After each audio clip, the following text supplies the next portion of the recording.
While watching water drain from a sink, have you ever placed your hand over the plug hole? If you have, you'll notice a slightly unnerving feeling as the drain desperately tries to suck you in. Initially, you reassure yourself that the hole's far too small to be of danger, but your mind usually wanders. What if it was larger? And what if it could suck you in? Gratefully, large plug holes don't exist in nature, and so then it must have been a very special person who thought that out of all the possible ways to stop a reservoir flooding, a gigantic plug hole, 500,000 times larger than the one in your bathtub, would be the sensible option. Welcome then to Ladybower Reservoir, where there's not one, but two of these abominations. So why were glory holes introduced, and what would happen if you were sucked into one? Ladybower Reservoir was built 85 years ago in the Peak District to supply drinking water to Nottingham, Leicester and Derby. To create the reservoir, they built a massive dam to the south of Derwent Valley and flooded the entire area. This included flooding 2 small villages and even a rather nice stately home. Ladybower's dam was built using 100,000 tonnes of clay, 100,000 tonnes of concrete and unusually 1 million tonnes of earth. The Peak District and Derwent Valley are stunningly beautiful, and a dam predominantly made out of earth and grass is far more discreet and attractive than a traditional concrete dam. However, the use of earth presented the engineers with a couple of problems. Firstly, how do you stop water flowing over the top of the dam during a flood and washing away all the earth and indeed the dam itself?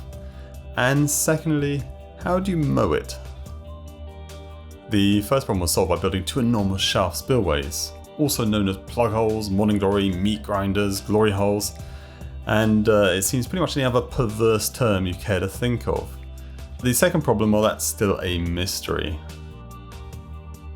Shaft spillways have 2 key benefits. Firstly, they take up relatively little space compared with, say, a chute spillway, which is the type of spillway that looks like a massive water slide stretching for hundreds of meters. Secondly, shaft spillways are very discreet, important if you're building a dam in an area of outstanding natural beauty, such as the Derwent Valley. The top of the shaft spillway is the reservoir's maximum water level. If the water level attempts to go above this point, water will immediately start to flow into the shaft spillway, which then funnels it straight out the bottom of the dam. This process continues until the water level drops back down to the same height as the shaft spillway, making it almost impossible for the reservoir's water level to rise more than 2 or 3 inches above the top of the shaft spillway. The Ladybower shaft spillway is one of the largest in the world, measuring 80 foot across. That's 8 foot more than Lake Berryessa's, which is another famous glory hole in the US.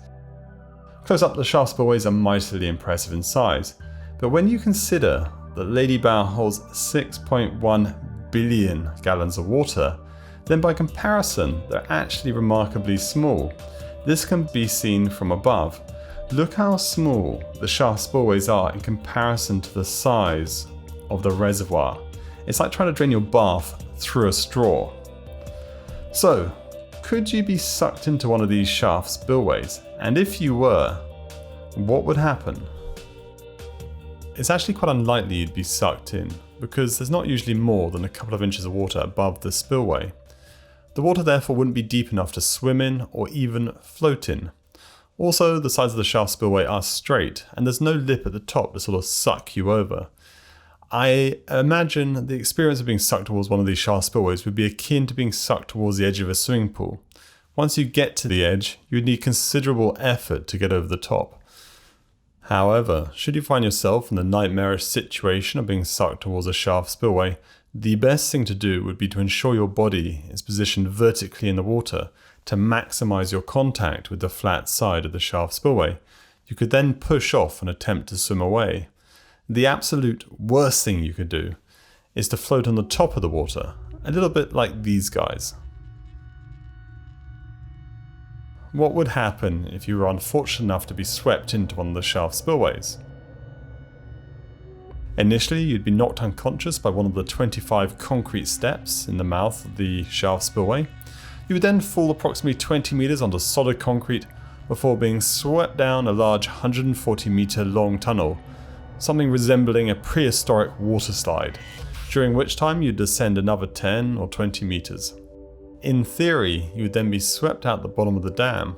However, according to the BBC, a representative from Trent Water, the owners of the dam, said that, in reality, you'd be stuck behind a metal fence at the bottom of the dam. I'm not sure this is actually true, but either way, your chances of survival would be extremely low.